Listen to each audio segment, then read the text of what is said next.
जय जिनेन्द्र सभी को। आज 22 सितंबर है। तो हम आज इष्टोपदेश का स्वाध्याय कंटिन्यू करेंगे। आज हम गाथा नंबर 23 से कंटिन्यू करेंगे, पेज नंबर 28 पे। ठीक है। यस्या स्वयं स्वभावाप्तिरभावे कृष्ण कर्मणः तस्मै संज्ञान रूपाय नमोस्तु परमात्मने।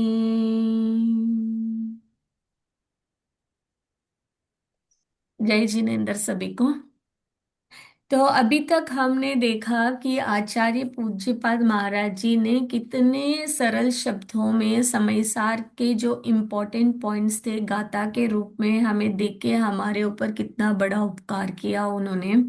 तो इतना सरल भाषा में, क्योंकि हमें समझने में और अप्लाई करने में लाइफ में इजी हो जाता है, इसीलिए। तो अभी तक हमने देखा कि धन के प्रति, सहयोग के प्रति, शरीर के प्रति वो सब देखा था। फिर हमने लास्ट दो क्लास से हम इम्पोर्टेंट चीजें समझ रहे हैं आत्मा के स्वरूप के बारे में, आत्म ध्यान के बारे में, राइट। तो पहले तो हमने क्या समझा था गाथा नंबर 22 में, सॉरी, गाथा नंबर 21 में आत्मा के स्वरूप के बारे में समझा था, राइट। तो ये गाथा बहुत इंपॉर्टेंट थी गाथा 21 में, क्योंकि जब हम आत्म ध्यान करेंगे तो हम क्या विचार करेंगे, राइट। क्योंकि डायरेक्टली हमारा जो चिंतन है, ज्ञान का उपयोग है, कहीं ना कहीं तो वो लगेगा ही, इधर शरीर में लगेगा या आत्मा में लगेगा, राइट। तो पहले आत्मा का स्वरूप बताया, ताकि जब हम आंख बंद करके ध्यान करने बैठेंगे तो हमारा जो फोकस है वो आत्मा की तरफ जाएगा। तो इनिशियल स्टेज में क्या होता है कि हमें विकल्प रूप से ही स्टार्ट करना पड़ेगा कि हमारे आत्मा के स्वरूप के बारे में, राइट। तो इसीलिए पहले गाथा नंबर 21 ने में आचार्य महाराज जी ने आत्मा के स्वरूप के बारे में वर्णन किया। तो आत्मा का स्वरूप के बारे में हमने क्या जाना था कि आत्मा का स्वरूप जो है हमारे अपने अनुभव में ही आने वाला है, राइट। वो अपने आत्मा से ही आत्मा को जानना होता है। तो हमें ही वो फीलिंग में आता है, वो अपने आत्मा से ही होगा, राइट। फिर उसमें ये भी बोला था गाथा नंबर 21 में कि आत्मा जो होता है वो शरीर के अंदर ही रहता है, इसलिए बोला कि वो तनु मात्र है। फिर थर्ड क्वालिटी क्या बोला आत्मा की, कि वो निरत्य है, मतलब उसका कभी भी नाश नहीं होता। ठीक है। फिर फोर्थ क्वालिटी आत्मा का बोला कि आत्मा अत्यंत सौख्यवान है, मतलब इतना सुख उसके अंदर है कि वो आत्मा का ही मेन क्वालिटी है, सुख का वेदन करना। फिर फिफ्थ क्वालिटी था कि आत्मा क्या लोक और अलोक को जानने वाला है, मतलब आत्मा ज्ञान जो है उसका मूल गुण है, राइट। तो ये सब हम गाथा नंबर 21 जो पेज नंबर 25 में है वो वहां समझा था हमने कि आत्मा का स्वरूप क्या होता है। ठीक है। तो कोई रिपीट करना चाहेगा आत्मा के स्वरूप में हमने 5 क्वालिटीज आत्मा की क्या क्या समझी थी, क्योंकि ये बहुत इंपॉर्टेंट क्वालिटीज है आत्मा की।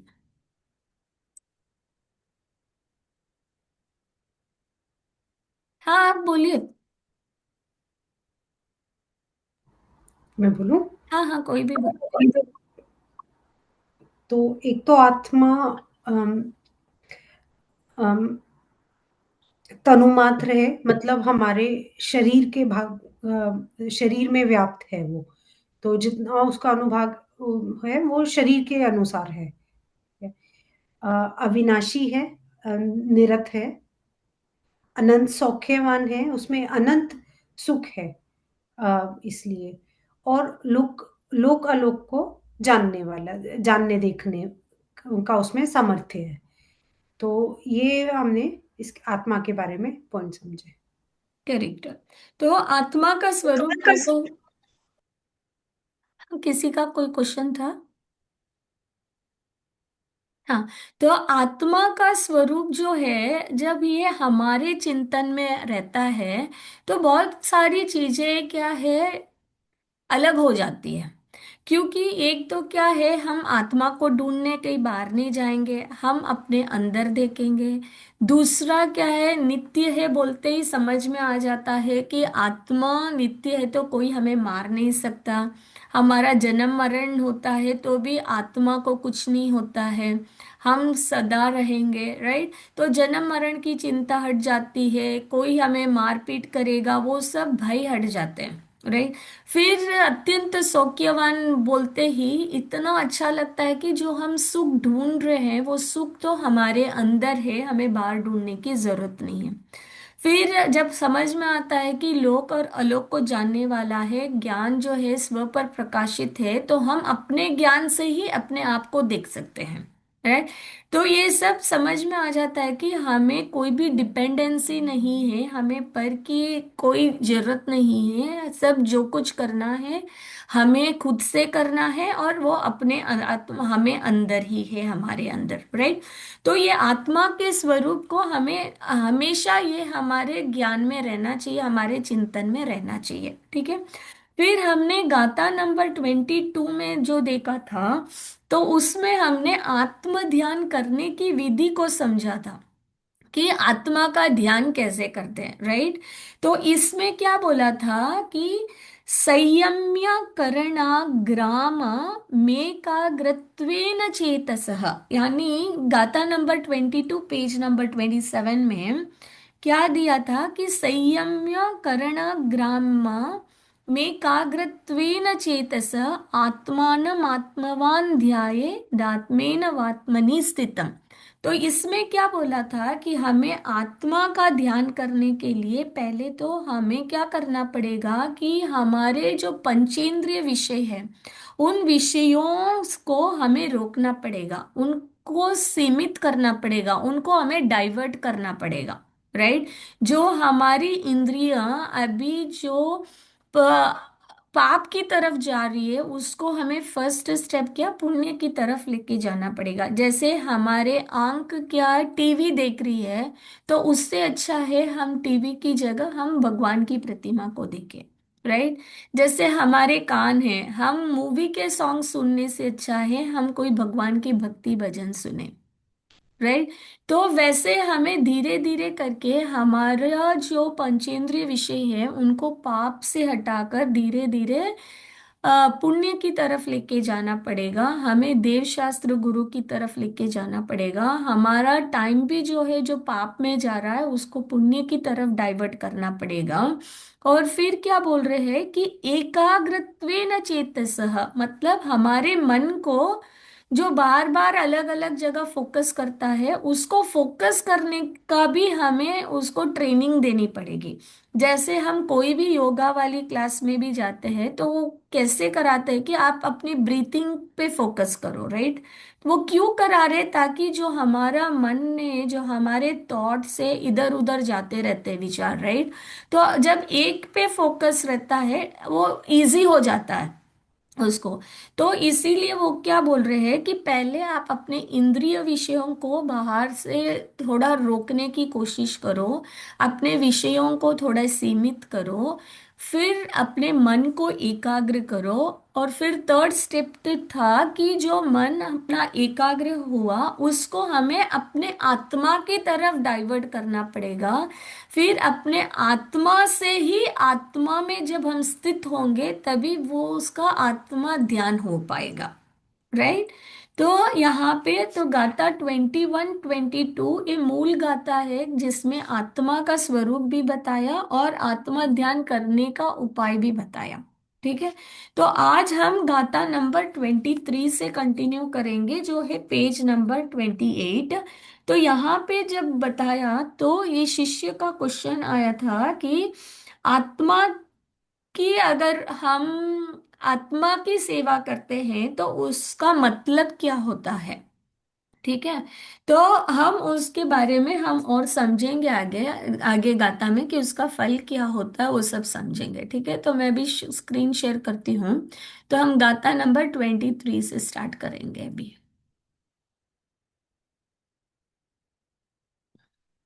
अज्ञानोपास्तिरज्ञानम् ज्ञानं ज्ञानी समाश्रयः दधाति यत्तु यस्यास्ति सुप्रसिद्धमिदं वचः। वापिस बोलती हूँ मैं और एक बार।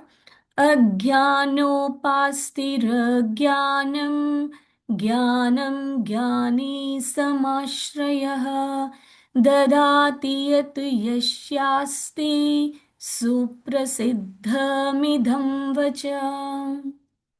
अभी कोई भी पढ़ना चाहेगा? मैं पढ़ती हूँ। आप पढ़िए। अज्ञानोपास्तिर्ज्ञानम् ज्ञानं ज्ञानी समाश्रयः ददाति यत्तु यस्यास्तित् सुप्रसिद्धमिदं वचः। यस्यास्ति। यस्यास्ति। हाँ, सुप्रसिद्धमिदं वच। क्रीमा जी अभी पढ़ना चाह रहे हैं? हाँ। आप पढ़िए। अज्ञानोपास्तिरज्ञानम् ज्ञानं ज्ञानी श्रमाश्रय ददाति यत्तु यस्यास्ति सुप्रसिद्धमिदं वचः। अभी हम एक एक का मीनिंग समझते हैं। तो यहाँ पे फर्स्ट है कि अज्ञानोपास्ति। तो मतलब अज्ञान, अज्ञान में क्या क्या आता है पहले हम वो समझते हैं कि अज्ञान में क्या क्या आता है। तो यहाँ पे अज्ञान में काफी चीजें आ जाती है, जैसे हमारा शरीर हो गया, कोई मिथ्या दृष्टि गुरु हो गए, या हमारा मोह राग द्वेष हो गया, वो सब अज्ञान की कैटेगरी में आएगा। ठीक है। और ज्ञान की कैटेगरी में आएगा जैसे अपनी आत्मा है, फिर जो ज्ञानी गुरु है मतलब दिगंबर गुरु है, वो सब उस कैटेगरी में आएगा। ठीक है। तो यहाँ पे इन शॉर्ट क्या कहना चाह रहे हैं कि जब हम अज्ञान की सेवा करेंगे तो हमें अज्ञान की ही प्राप्ति होगी, और जब हम ज्ञान की सेवा करेंगे तो हमें ज्ञान की प्राप्ति होगी। तो यहाँ पे क्या बोला? अज्ञानोपास्तिर ज्ञानम। अज्ञानोपास्ति यानी अज्ञानी की सेवा करेंगे तो अज्ञान, अज्ञान ही मिलेगा। ठीक है। फिर ज्ञानम ज्ञानी समाश्रयः। तो ज्ञान से, ज्ञान की ही सेवा करने से ज्ञान की प्राप्ति होगी। ठीक है। तो ये फर्स्ट लाइन का अर्थ हुआ। फिर था नेक्स्ट लाइन में ददाति यत्तु। ददाति यानी देता है, यत्तु यानी जो, यश्य यानी जिसके पास, अस्ति होता है यानी जिसके पास जो होता है। फिर सुप्रसिद्ध मिधम वच, मतलब कि सुप्रसिद्ध मतलब वो बहुत प्रसिद्ध है, वच मतलब यह बात। मतलब यहाँ क्या कह रहे हैं कि अज्ञान की सेवा हम करेंगे तो हमें अज्ञान की प्राप्ति होगी, ज्ञान की सेवा करेंगे तो ज्ञान की प्राप्ति होती है। और ये व्यवहार में भी ये प्रसिद्ध है कि जिसके पास जो होता है वो उस वो वही देगा, राइट। जैसे अगर हम ज्वेलर के पास जाएंगे, ज्वेलरी की शॉप में जाके अगर हम वहां पे जाके बोलेंगे कि हमें दूध चाहिए, तो वो दूध दे सकता है क्या? अगर हम बोलेंगे कि आपकी इतनी बड़ी दुकान है, इतनी कीमती चीज है, क्यों आपके पास दूध नहीं है, आप प्लीज दूध दे दीजिए, तो वो क्या बोलेगा? वो बोलेगा कि आप दूध की दुकान के पास जाओ, राइट। तो यहाँ पे वही बोल रहे हैं कि जिसके पास जो रहेगा वो वही दे सकता है। अगर उसके पास वो नहीं है तो उसके पास हम जाएंगे तो क्या होगा? वो मिलेगा नहीं, राइट। तो इसीलिए यहाँ पे ये बोल रहे हैं कि हमारा मूल उद्देश्य क्या है, कि हमें सुख चाहिए, राइट। तो हम क्या मोक्ष की तरफ का रास्ते पे जा रहे हैं, तो धीरे धीरे वो एक एक स्टेप पे पहले तो हमें अपने आत्मा का स्वरूप बताया, फिर आत्म ध्यान के बारे में बताया। तो अभी वो बता रहे हैं कि जब हम अपने आत्मा के पास रहेंगे तो हमें क्या होगा कि हमें ज्ञान की प्राप्ति मिलेगी। वो क्यों मिलेगी? क्योंकि वो आत्मा के पास है ज्ञान, तो वो ज्ञान आत्मा का ही क्वालिटी है, तो हम जिसके पास रहेंगे वो चीज हमें मिलेगी, राइट। तो हम ज्ञानी गुरु के पास रहेंगे, जो दिगंबर गुरु है, जो सम्यक दृष्टि है, उनके पास जब हम रहेंगे तो हमें क्या मिलेगा? हमें भी ज्ञान मिलेगा, हमें भी सच्चा रास्ता मिलेगा, राइट। तो यहाँ पे वही बोल रहे हैं कि आपको क्या करना पड़ेगा, कि धीरे धीरे आपको अपने इंद्रियों की वजह को अपने, जब हम सीमित करते हैं, तो हमारा फोकस जब आत्मा के पास जाएगा तो हमें धीरे धीरे हमें भी ज्ञान मिलेगा, क्योंकि वो आत्मा का क्वालिटी है। तो यहाँ पे क्या बोला था कि जब हम विषय कषायों में लीन रहते हैं, तो विषय कषायों से हमें बचना चाहिए। मतलब जब बोलते हैं कि अज्ञान से हमें दूर रहना चाहिए, तो ऐसे नहीं कि हमें विषय, मतलब आंख को बंद कर ले तो कुछ हो जाएगा, नहीं, राइट। हमें उसका वो पता रहना चाहिए कि हमें विषय कषाय से कैसे बचना चाहिए। जब तक हमारे अंदर वो विषय कषाय के भाव रहेंगे, तब तक हम आंख भी बंद करेंगे तो भी हमारे अंदर क्या होगा? विषय कषाय के भाव ही आएंगे, राइट। तो हमारे भावों में भी वो चेंज आना चाहिए। वो सब कैसे आएगा? ज्ञान से ही आएगा, राइट। तो वो वही बोल रहे हैं कि आपको क्या करना पड़ेगा, कि देव गुरु और शास्त्र की हमें शरण में जाना चाहिए, क्योंकि वो निमित्त के बात से कहा कह रहे हैं। क्योंकि डायरेक्टली अगर हम आत्मा के अंदर जाएंगे तो हम इतने उत्कृष्ट लेवल पे नहीं है कि हम आत्मा पे फोकस करेंगे, राइट।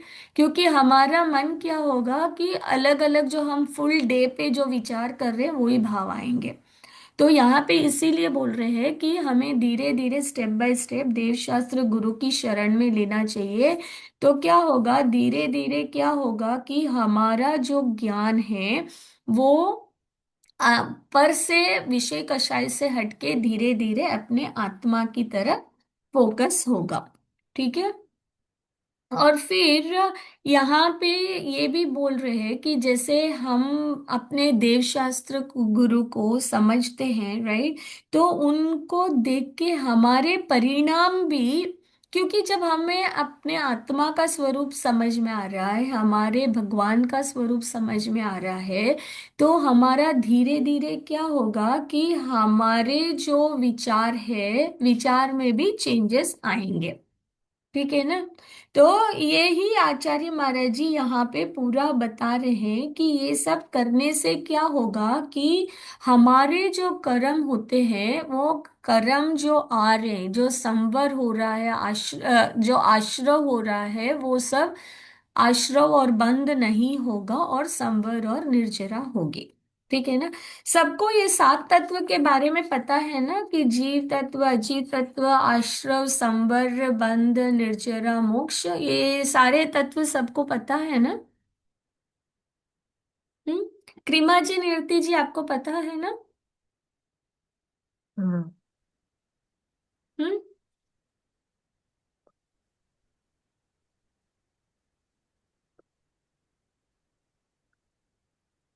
अनीता जी, आपको पता है आश्रव बंध ये सब क्या होता हाँ है? हाँ हाँ, मालूम। अच्छा। निरति जी, आपको भी पता है ना? आप म्यूट पे हैं।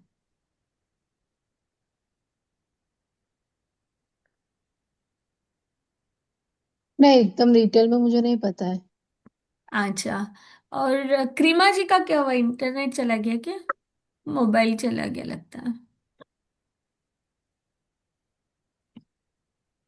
अच्छा, कमलेश जी, जय जिनेंद्र। जय जन हाँ। जय जन। तो हम इन एक मिनट देखते हैं अगर क्रीमा जी ज्वाइन कर रहे तो, क्योंकि ये जो सात तत्व है ना, इसको समझना बहुत जरूरी है। क्योंकि इसको समझे बगैर ना हमारा जैन धर्म का कॉन्सेप्ट हमें समझ में नहीं आएगा, ठीक है। क्योंकि लास्ट टाइम हमने समझा था कि द्रव्य क्या होता है और द्रव्य का स्वरूप क्या होता है, राइट। तो उससे हमने ये समझा था कि हम तो क्या है? जीव द्रव्य है, राइट। हम्म। और बाकी जो हमें सब जो दिख रहा है वो सब अजीव द्रव्य में आता है। तो द्रव्य जब हम कहते हैं, हम वस्तु के हिसाब से कहते हैं, उसके अस्तित्व के हिसाब से कहते हैं, ठीक है। जब हम तत्व बोलते हैं, तत्व यानी उसके क्वालिटीज यानी उसके स्वरूप के हिसाब से बोलते हैं, ठीक है। तो हम जीव तत्व है, मतलब हम जीव तत्व है जो, जब तत्व बोलेंगे तो उसका स्वरूप के बारे में आएगा, जो हमने गाथा अभी 21 में समझा था कि आत्मा क्या है, तनु मात्र है, वो उसका नाश नहीं होता है, वो सुख वाला है, ज्ञान उसका स्वरूप है, वो सब तत्व में आता है, ठीक है। हम्म, वैसे ही हम्म, अजीव तत्व की जब हम क्वालिटीज देखते हैं, तो अजीव तत्व की ये है कि वो दिखता है, लेकिन उसमें क्या है, उसके अलग क्वालिटीज है, राइट। कि वो पुद्गल जो है वो एक के अंदर एक जा सकता है, उसके अलग क्वालिटीज है, जीव तत्व की अलग क्वालिटीज है। अभी इन दोनों को, जो छह द्रव्य हमने बोला था, वो दोनों का स्वरूप जो है जीव तत्व और अजीव तत्व के अंदर ही आ जाता है, ठीक है। हम्म, जो छह द्रव्य का स्वरूप है। लेकिन ये जो हमारा मेन फोकस क्या है कि हमारा मोक्ष मार्ग में जाना है, राइट। तो मोक्ष मार्ग में हमें, हमारे लिए प्रॉब्लम किसकी वजह से है, कर्मों की वजह से, राइट। तो इसीलिए उसके लिए आश्रव और बंध, ये दो चीजों को इंक्लूड किया है सात तत्व में। फिर हमें इन कर्मों से बचने के लिए क्या करना है, संवर और निर्जरा करनी है, तो इन दोनों तत्वों को ऐड किया है। फिर फाइनली हमारा एम क्या है, मोक्ष की प्राप्ति करना, तो मोक्ष को ऐड किया, ठीक है। तो ओवरऑल इसीलिए जैन धर्म में ये सात तत्व को लिया। अदरवाइज तत्व हर एक वस्तु का स्वरूप रहता है, तो वैसे तो डिवाइड करो तो आपको हर कोई एक तत्व ही आएगा।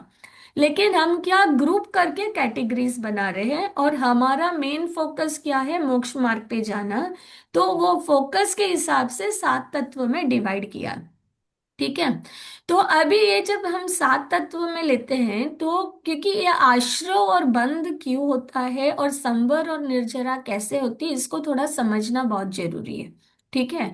तो यूजुअली क्या होता है, जैसे आप अगर एक बोट ले लेते हो, ठीक है। तो बोट जो होती है, क्योंकि यूजुअली हमारे जैन धर्म में काफी स्वाध्याय में आप देखोगे तो ये सात तत्व को एक बोट के एग्जाम्पल से एक्सप्लेन करते हैं, क्योंकि वो इजीली समझ में आ जाता है, ठीक है। तो जो बोट है, तो बोट इज लाइक अजीव, यानी हमारा बॉडी, ठीक है। तो वो अजीव तत्व जैसे। और जो बोट को चला रहा है, वो कौन है, जीव। जी। तो जीव तत्व, ठीक है। और अगर उस बोट में एक होल होता है और पानी अंदर आ रहा है, तो उसको कहेंगे कि आश्रव।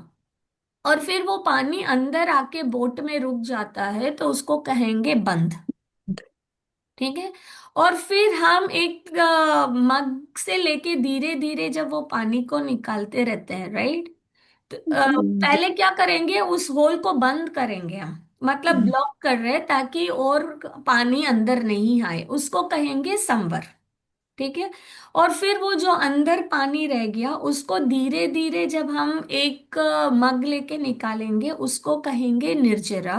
और पूरे पानी को बोट उल्टा करके निकाल देना, उसको कहेंगे मोक्ष, ठीक है ना। तो वो सिंपल एग्जाम्पल से बोलते हैं।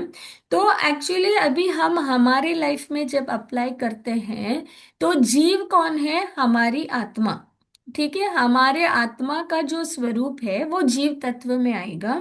और दूसरा अजीव तत्व यानी हमारा जो शरीर और बाकी जो भी हमें सब चीजें दिख रही है, वो सब अजीव में आएगा, ठीक है। और जब हम ये आश्रव और बंध को लेते हैं, तो ये आश्रव और बंध के जो है पांच कारण होते हैं। इसके कारण क्या है कि मिथ्यात्व, अविरति, प्रमाद, कषाय और योग, ठीक है। तो ये पांच कारण होते हैं। तो मिथ्यात्व की वजह से, अविरति यानी कोई व्रत नहीं करना, प्रमाद यानी आलस करना, कषाय यानी जो हम क्रोध मान माया वाले जो 25 कषाय हैं, वो करना, और योग यानी मन वचन और काया की एनी मूवमेंट, ठीक है। तो इनकी वजह से जब कुछ भी होता है, तो आश्रव होता है, यानी जो कर्म रहते हैं, जो एटमॉस्फियर में जो पुद्गल वर्गणाएं रहती है, जो हमें दिखती नहीं है, बहुत सूक्ष्म रहती है, ठीक है। तो वो क्या होती है, आके हमारे आत्मा को अट्रैक्ट होती है। ठीक है। तो वो जो वर्गणाएं आके हमारे अट्रैक्ट होती है उसको बोलते हैं, कर्मों को आत्मा की तरफ आके अट्रैक्ट होना उसको कहेंगे आश्रव। ठीक है। फिर क्या होता है कि ये जो कर्म आके जब चिपक जाते हैं आत्मा से तब उसको बोलते हैं कि बंध। ठीक है। तो जो आश्रव के 5 कारण हैं, मिथ्यात्व, अविरति, प्रमाद, कषाय और योग, यही 5 कारण है बंध के लिए भी। ठीक है। लेकिन आश्रव में क्या होता है, मुख्यता जो है योग को ओके। मुख्यता दिया है, और बंध में कषाय को मुख्यता दिया है। जैसे एक कोई वॉल है, वॉल पे अगर हम ऑयल लगा देते हैं तो कैसे डस्ट आके उसको चिपक जाती है, राइट। तो वैसे ही जब हम मोह राग द्वेष के भाव करते हैं तो कर्म क्या होते हैं, वो आके हमें चिपक जाते हैं। ठीक है।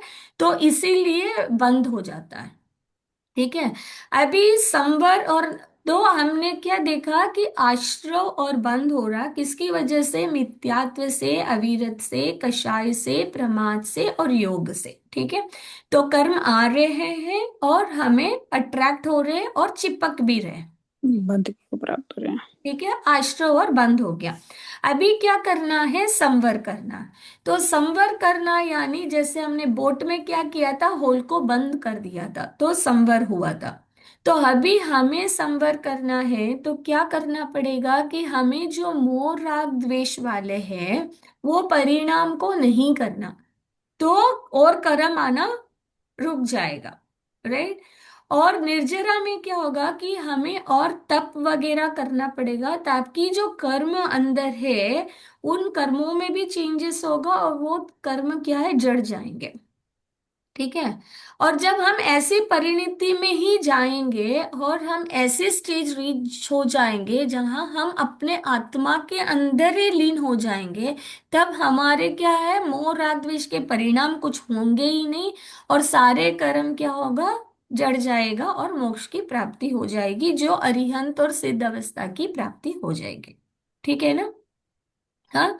तो अभी यहाँ पे जो गाथा नंबर 23 में आचार्य महाराज जी वही कह रहे हैं कि जब हम ज्ञान की शरण में लेंगे तो क्या होगा, हमारा मोह राग द्वेष क्या होगा, धीरे धीरे कम हम होता जाएगा, राइट।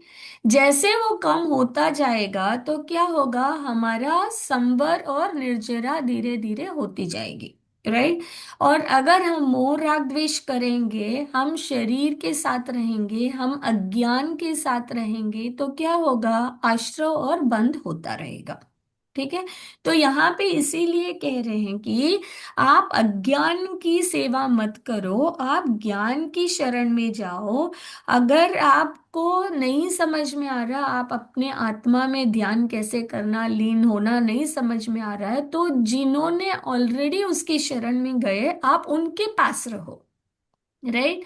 तो आप भगवान की शरण में जाओ। हम भगवान की शरण में बोलते हैं तो क्या, वीतराग भगवान जो है, जिन मंदिर जाओ उनकी मुद्रा को देखो तो उनकी मुद्रा से भी हमारे काफी कर्म झरते हैं।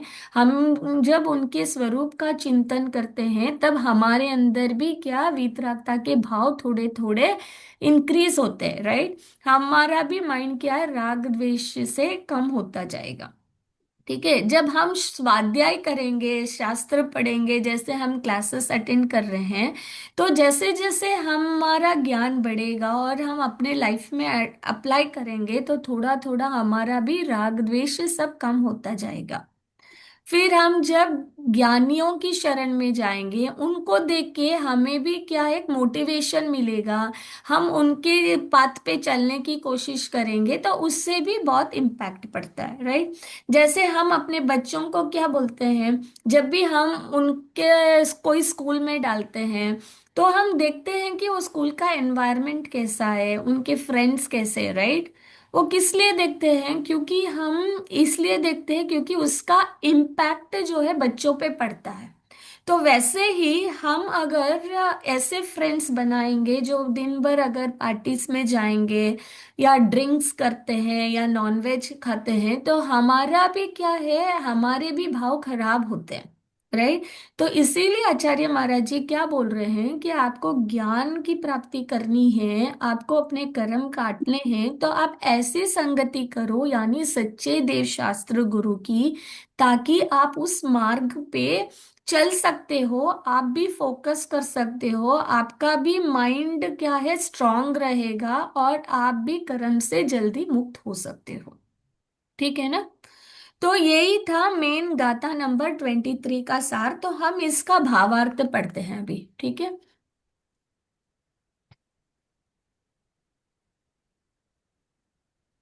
कौन पढ़ेगा भावार्थ? कहीं पे आ रहा है? मैं पढ़ूं? हाँ, कोई भी पढ़िए। हाँ, मैं पढ़ती हूँ। अज्ञान की उपासना अज्ञान देती है और ज्ञानी जनों के आश्रय से ज्ञान की प्राप्ति होती है। अर्थात अज्ञानी शब्द से जड़ शरीर और संदिग्ध मिथ्या दृष्टि गुरु को ग्रहण करना चाहिए। अज्ञान शब्द से मोह, विभ्रम, संशय आदि लेना चाहिए। इस अज्ञानी की उपासना संगति से मोह, विभ्रम रूप अज्ञान की प्राप्ति होती है। ज्ञानी शब्द से स्वकीय स्वभाव तथा स्वभाव में लीन अंतरात्मा दिगंबर गुरु है। उस स्व स्वभाव और दिगंबर गुरु रूपी ज्ञानी की उपासना करने से स्व पर विवेक रूप परम ज्ञान ज्योति की प्राप्ति होती है। क्योंकि जिसके पास जो वस्तु होती है वह वही वस्तु देता है, ये वचन सुप्रसिद्ध है। अतः अज्ञानी की उपासना को छोड़कर ज्ञानी की ये उपासना करनी चाहिए। हम्म। ठीक है ना। कोई समराइज करना चाहेगा? निरति जी, आप समराइज करना चाहेंगे जो हमें इस गाथा में समझ में आया? हाँ, मतलब ये गाथा में ये कहते हैं कि हमें आ, अज्ञानी की उपासना नहीं करनी चाहिए। और क्योंकि उससे हमें मोह और राग द्वेष वो सभी प्राप्त होगा। और ज्ञानी ज्ञानी गुरु की उपासना करने से हमें मोक्ष मार्ग पर हम आगे बढ़ सकते हैं। इसलिए हमें ज्ञानी की उपासना करनी चाहिए, क्योंकि हम जिसकी उपासना करेंगे हमें वो ही प्राप्त होगा। Correct, very nice. ठीक है। तो हम अभी नेक्स्ट गाथा पे जाते हैं। और किसी को कुछ ऐड करना या कुछ डिस्कस करना है इस गाथा पे? नहीं तो हम गाथा नंबर 24 पे जाते हैं। ठीक है ना। चलो, मैं गाथा नंबर 27 पे जाते हैं। ज्ञान का फल। तो यहाँ पे गाथा नंबर, क्योंकि गाथा नंबर 23 में ज्ञान की प्राप्ति का बोला ना, तो यहाँ पे अभी गाथा नंबर 24 में शिष्य का क्वेश्चन ये आता है कि जो आत्मलीनता में होता है ज्ञान की प्राप्ति, तो उसका फल क्या होता है। ठीक है, तो वो हम उसके बारे में अभी थोड़ा समझेंगे। परिशाहद विज्ञान दास्रवस्य निरोधिनी जायते ध्यात्मयोगेन कर्मणामासु निर्जरा। मैं और एक बार पढ़ती हूँ। परिशाहद विज्ञान दास्रवस्य निरोधिनी जायते ध्यात्मयोगेन कर्मणामासु निर्जरा। अभी कोई पढ़ना चाहेंगे?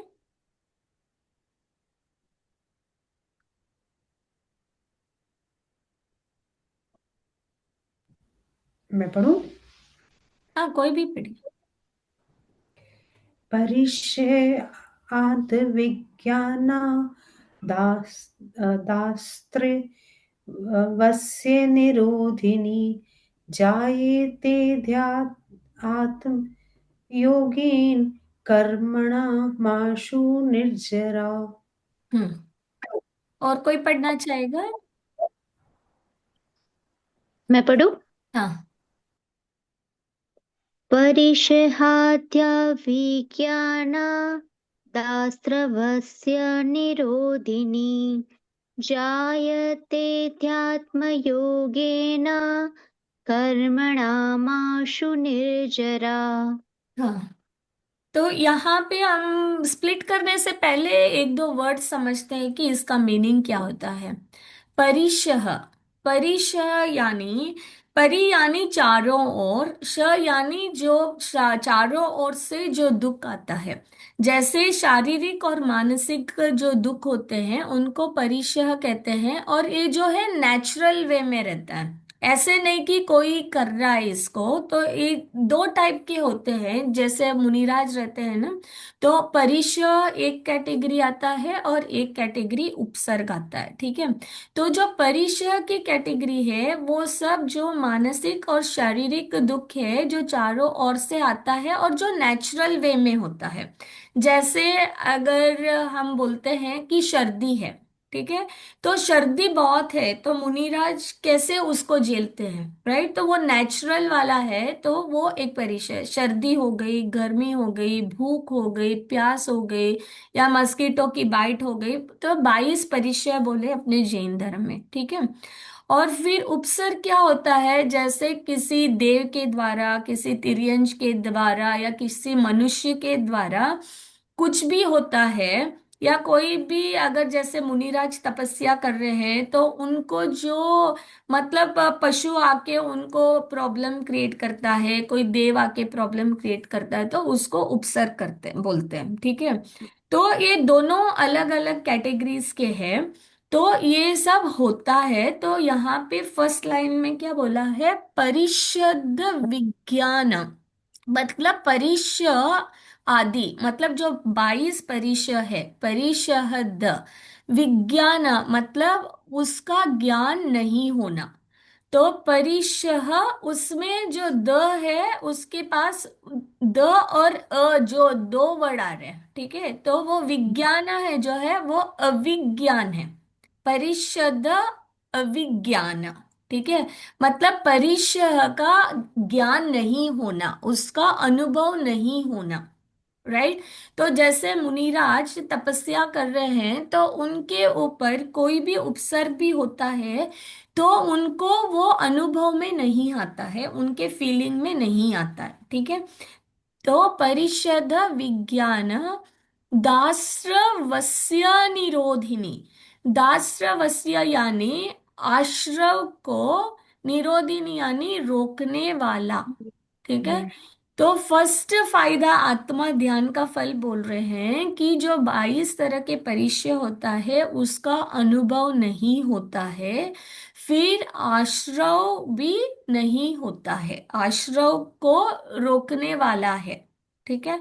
फिर जायते ध्यात्म योगेन, मतलब यहाँ क्या बोल रहे हैं कि जायते मतलब होता है, ध्यात्म योगेन, ध्यात्म यानी आध्यात्म के योग से क्या होता है, कर्म नामाशु निर्जरा, कर्म, कर्म का नाशु यानी शीघ्र ही निर्जरा हो जाती है, ठीक है। मतलब या ये बोल रहे हैं कि जब हम आत्म ध्यान करते हैं तो हमें परिचय का अनुभव नहीं होता है, आश्रव भी रुकता है, और फिर क्या होता है कि हमें जो कर्म है वो शीघ्र ही जर जाते हैं और कर्म की निर्जरा हो जाती है।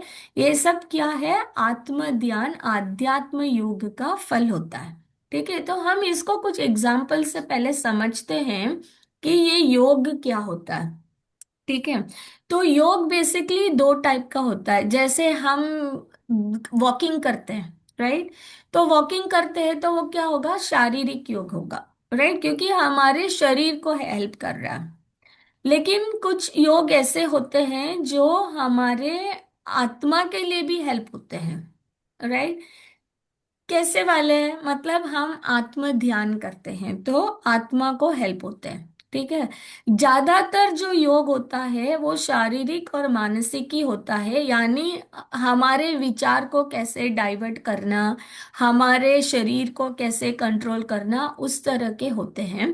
लेकिन यहाँ पे जब बोल रहे हैं आध्यात्म योग, ठीक है, तो हम एक एग्जाम्पल से देखते हैं कि समझो कि एक पर्सन है, ठीक है, उसको गुस्सा आ रहा है और उसको समझ में आ रहा है कि गुस्सा आ रहा है, फिर उसको समझ में आता है कि हाँ मुझे ये गुस्सा आ रहा है, गुस्सा नहीं करना चाहिए, गुस्सा अच्छा नहीं है, और वो फिर रोक लेता है उस गुस्से को, और वो करता नहीं है। ठीक है।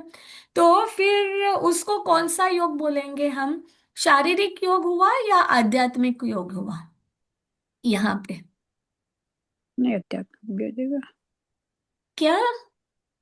आध्यात्मिक आ जाएगा जब मन से सोच के किया। आध्यात्म आएगा। अच्छा, और दूसरे कौन ट्राई करेगा? ये आध्यात्म योग में आएगा या शारीरिक योग में आएगा? मतलब उसको मन में गुस्सा आ रहा था, उसने रोक के मन को डाइवर्ट किया और सामने वाले पे गुस्सा नहीं किया। नहीं किया। तो हाँ। तो मानसिक स- योग होएगा। मानसिक, हाँ। हाँ, मानसिक से मानसिक। उसने रोका, लेकिन उसके अंदर तो शारीरिक, वो शरीर का जो मतलब वो दिख रहा था बॉडी पे, तो उसको कंट्रोल किया, तो ऐसे शारीरिक योग। हाँ, एक्चुअली जो मन है वो शरीर का पार्ट है। मन में हम्म। विचार आते हैं, लेकिन वो विचार वाला अपना मन जो है ना, वो एक्चुअली क्या है, वो शरीर का पार्ट है, लेकिन क्योंकि वो पुद्गल से बना हुआ है इसलिए उसको शरीर का पार्ट बोलते हैं। ठीक है, मन जो है। लेकिन जो मन में विचार आते हैं वो ज्ञान से लिंक्ड होते हैं, तो हमारे अंदर जो भाव होते हैं उसके हिसाब से हमारे विचार आते हैं। ठीक है। तो जो मन से हमने डाइवर्ट किया, तो ये क्या हुआ, हमारे शरीर के स्तर पे हुआ, इसलिए इसको हम बोलेंगे कि ये शरीर रिलेटेड योग है। ठीक है। लेकिन हमारे मुनिराज जो है वो इतने उत्कृष्ट स्टेज पे जाते हैं कि उनके अंदर वो क्रोध वाले भाव भी नहीं आते हैं। राइट। वो भाव भी नहीं उत्पन्न होते, उनके ऊपर कोई उपसर्ग भी किया, किसी ने उनको परेशान भी किया, तो भी उनको सामने वाले पे गुस्से करने के भाव भी नहीं आते। उसको बोलते हैं कि आध्यात्म योग। ठीक है। यानी आपके अंदर भाव भी उत्पन्न नहीं हो रहे, सामने वाला आपके ऊपर गुस्सा कर रहा है, आपके ऊपर उपसर्ग कर रहा है, फिर भी आपके मन नहीं, अपने आत्मा में भी वो परिणाम नहीं आ रहे, मतलब हमारा ध्यान उसके गुस्से पे भी नहीं जा रहा। जैसे आप गजकुमार मुनिराज को देखेंगे, उनकी स्टोरी कैसी थी कि उनकी सगाई हो जाती है। ठीक है। फिर वो भगवान नेमिनाथ के समोशरण में जाते हैं, तो उनको माइंड डाइवर्ट होता है, वितरागता के भाव आ जाते हैं और वो दीक्षा ले लेते हैं। ठीक है। और वो ध्यान करते रहते हैं।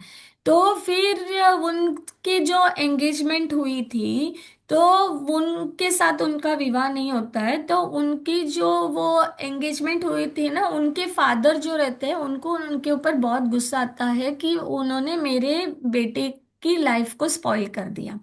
तो फिर जब गजकुमार मुनिराज जंगल में तपस्या करते रहते हैं, वो उधर से जाते रहते हैं, तो वो उनको इतना गुस्सा आता है, तो वो क्या करते हैं कि उनके सर पे मिट्टी डाल के उसको आग लगा के उनके सर पे सिगड़ी जैसे जला देते हैं।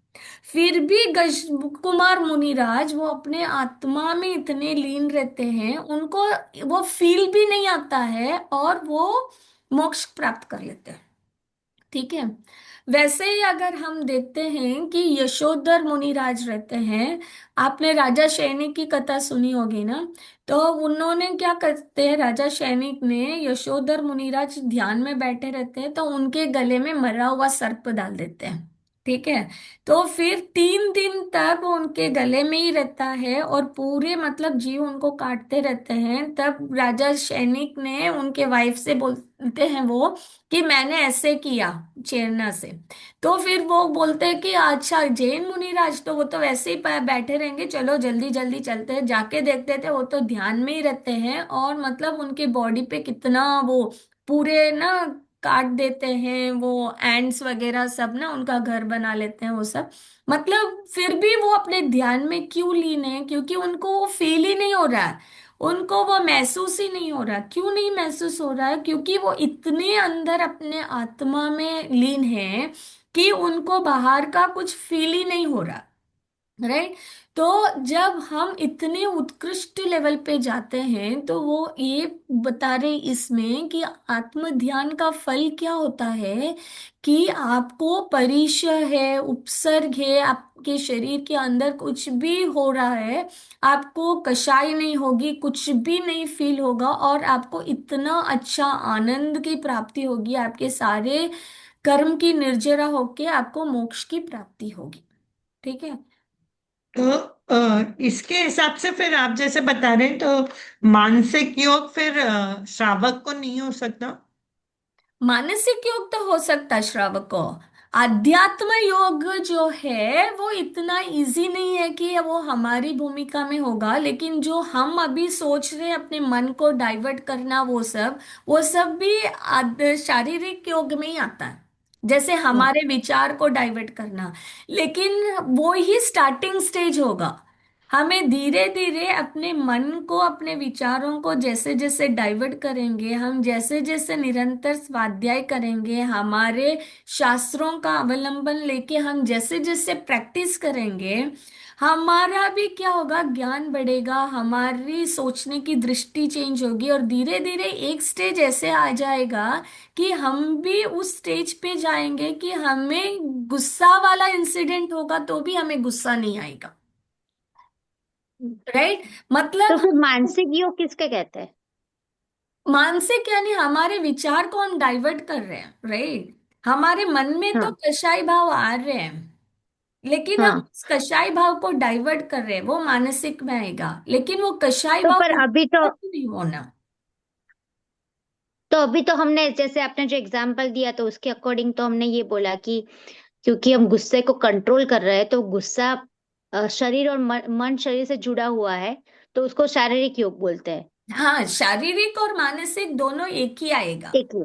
हाँ, एक ही अच्छा। आएगा। मतलब एक तो ओके। आध्यात्म योग बोलेंगे और एक को नॉन आध्यात्म योग, ऐसे ले लो। ओके। ठीक। तो नॉन आध्यात्मिक में आपके मानसिक जो विचार भी हम डाइवर्ट कर रहे हैं वो भी सब आध्यात्म में नहीं आएगा। आध्यात्म योग में इस गाथा में आचार्य महाराज जी जब आध्यात्म के योग बोलते हैं, उनका मेन क्या, क्योंकि हम हमारी भूमिका में हमें वो परिसर झेलने वाली इतनी ताकत नहीं है। राइट। क्योंकि हम इतने अंदर डूब नहीं पाते अपने आत्मा में। राइट। तो जब हम उस लेवल पे जाएंगे, लेकिन यही प्रोसीजर है, धीरे धीरे करके हम क्या शारीरिक से ही धीरे धीरे मन को डाइवर्ट करते ही फिर अपने आत्मा की तरफ जाएंगे, क्योंकि धीरे धीरे से करेंगे तभी मन जाके कहीं एकाग्र होगा, आत्मा में लीन होना शुरू होगा। फिर ऐसे ही हम जब ज्ञान लेंगे, चिंतन करेंगे, तो धीरे धीरे हमें समझ में आएगा कि मैं तो जीव हूं। राइट। सब लोग समान हैं, सब अपने अपने कर्म का फल लेंगे। राइट। बाकी जो शरीर तो मेरा पर है, जो कुछ हो रहा मेरे शरीर को हो रहा, तो आपको कोई भी आपको डांटेगा, गुस्सा करेगा, आपका मान करेगा, अपमान करेगा, आपको कोई फील नहीं होगा, क्योंकि वो तो पर है। राइट। जैसे हम घर पे है, अपने नेबर को कोई बोल रहा है, बाजू वाले घर वालों को, तो हमें कुछ फील होता है क्या? नहीं होता है। राइट। राइट। जैसे किसी ने बोला कि हमारा बच्चा फेल हो गया, तो हमें कितना फील होता है, वही पड़ोसी का बच्चा फेल हो गया हमें फील नहीं होता। तो वैसे ही जब हमें समझ में आ जाता कि शरीर भी पड़ोसी है, तो कोई इसको डांटेगा, इसको काटेगा, इसको मारेगा तो फील नहीं होगा, लेकिन वो हमें ट्रेन करना पड़ेगा। जब एक ऐसी स्टेज आएगी ना, तो हमें भी वो समानता वाली फीलिंग आ जाएगी, और समझ में आएगा कि मैं तो जीव हूं। तो यहाँ पे जो बोल रहे हैं वो आध्यात्म योग की बोल रहे हैं, जो इतने उत्कृष्ट लेवल वाला योग है। तो जैन धर्म क्या है कि सिर्फ ये नहीं बोल रहा कि तू गुस्सा मत कर, तो यहाँ तो ये बोल रहा है कि तेरे अंदर वो गुस्से वाले परिणाम आए ही नहीं। राइट। वो फीलिंग में भी नहीं आएगा, अपने आत्मा में उत्पन्न ही नहीं होगा वो कषाय वाला भाव। क्योंकि दो तरह के भाव होते हैं, एक द्रव्य वाले भाव और एक भाव, यानी द्रव्य कर्म और भाव कर्म। भाव यानी अपने आत्मा में जो उत्पन्न हो रहा है वो, और दूसरा क्या है, हम आत्मा में उत्पन्न हो रहा है लेकिन उसको डाइवर्ट कर रहे हैं। राइट। तो हमें स्टार्टिंग स्टेज में एटलीस्ट उसको पहले समझना पड़ेगा कि सही गलत क्या है। फिर हमें ये करना पड़ेगा, उसको डाइवर्ट करना पड़ेगा। फिर जैसे जैसे हम और ज्ञान लेंगे, एक स्टेज ऐसी आएगी कि हमें वो होगा ही नहीं। जैसे अगर आप ऑक्यूपाइड होके स्पोर्ट्स खेल रहे हो, राइट, तो आप इतना स्पोर्ट्स खेल रहे हो, आपको फील ही नहीं होता, और घर आने के बाद आप देखोगे कि आपके पैर से खून बह रहा है। फिर देखोगे कि यहाँ कहाँ से लगी थी मेरे को, राइट। क्यों? क्योंकि हमारा फोकस क्या था, पूरा गेम खेलने में था। तो वैसे ही यहाँ पे क्या बोल रहे हैं कि जब आपका पूरा फोकस आत्मा के ऊपर रहेगा, अंदर डूब जाओगे, आपको शरीर पे कोई काटेगा, मारेगा, कुछ भी करेगा, आपको उधर ध्यान जाएगा ही नहीं, राइट। तो वैसे एक स्टेज कभी तो आएगा, लेकिन हमें कोशिश तो यहाँ से करनी पड़ेगी, राइट। मैं रह के नहीं वो स्टेज पहुंच सकती। उसके लिए तो सब कुछ छोड़ना पड़ेगा, तब होगा वो, तो वो स्टेज लाने के लिए हाँ, धीरे धीरे ही होगा, धीरे धीरे ही होगा वो। लेकिन ठीक है कि हम कोशिश तो कर सकते हैं, राइट। स्टेप कोशिश बाय कर सकते। स्टेप पे ही जाएगा, क्योंकि इतने उत्कृष्ट स्थान जैसे हमें सिद्ध दशा प्राप्त करनी है। वो घर में रह के हो ही नहीं सकता। उसकी वो स्टेज तो घर को छोड़ने के बाद ही स्टार्ट होती है। हाँ, बहुत ही मुश्किल है। नहीं बहुत नहीं, मुश्किल मुश्किल है, नहीं इसीलिए तो इसीलिए घर तो बोलते हैं। वगैरह का त्याग नहीं करेंगे तब तक तो वो स्टेज आनी बड़ी। तभी बोलते हैं ना कि दिगंबर अवस्था लेना कितनी उत्कृष्ट है, क्योंकि कितनी सारे चीजों से, कर्मों से हम बच जाते हैं, और इतनी उत्कृष्टता को हम प्राप्त कर लेते हैं, राइट। हाँ, वो सोचने वाली बात है, सही। नहीं हम्म। नहीं, वो गृहस्थ लेवल ही नहीं है ना, गृहस्थी के हम्म। लेवल में तो हाँ, डाइवर्ट कर लेंगे लेकिन हो अपने मत को। सकता है, ऐसे नहीं कि नहीं हो सकता है, लेकिन बहुत कठिन है, लेकिन इम्पॉसिबल नहीं है। कोशिश हमें ही गृहस्थी करनी पड़ेगी। गृहस्थी में तो इम्पॉसिबल ही है वो जो पता ही। हाँ। गृहस्थी में तो क्षमता रख लें वही बहुत है। हाँ, तो हमारी भूमिका में एटलीस्ट हम ये कोशिश कर सकते हैं कि एटलीस्ट हम अपने मन के विचारों को डाइवर्ट कर सकते हैं, और हम ये से कंट्रोल कर कर। सकते हैं कि पाप से एटलीस्ट हम पुण्य की तरफ डाइवर्ट कर सकते हैं। उतना कर सकते हैं, फिर धीरे धीरे एक एक स्टेप ऐसा भी आएगा कि हम और आगे बढ़ सकते हैं,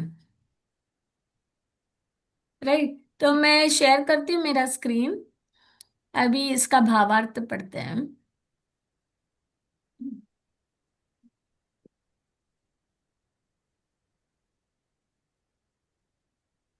भावार्थ कौन पढ़ेगा? मैं मैं पढ़ूं?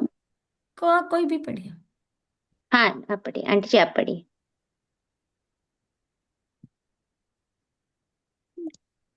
स्क्रीन नहीं आ रहा।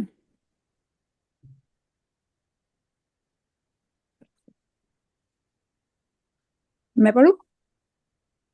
हाँ। मन जिस ओर लगता है उस समय उसके सिवाय अन्य बातों का अनुभव नहीं होता। तदनुसार जब चित्त आत्मचिंतन में लग जाता है तब मन का उपयोग अपने शरीर की ओर नहीं जाता। इसी कारण आत्मध्यानी सर्दी, गर्मी, भूख, प्यास आदि 22 परिसों का किसी मनुष्य द्वारा, किसी देव द्वारा अथवा किसी पशु के द्वारा या आंधी, वर्षा आदि द्वारा होने वाले उपसर्ग का अनुभव नहीं करते। उन परिसरों और उपसर्गों का अनुभव न होने से आत्मा में शरीर को राग, दुख, क्षोभ तथा उपसर्ग करने वाले पर द्वेष आदि नहीं होता। इस तरह राग द्वेष न होने से उस समय कर्मों का आश्रय नहीं होता।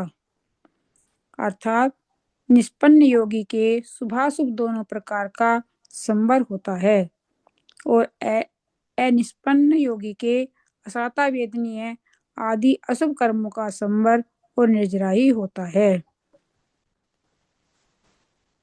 ठीक है ना? के असाता वेदनीय आदि अशुभ कर्मों का निष्पन्न और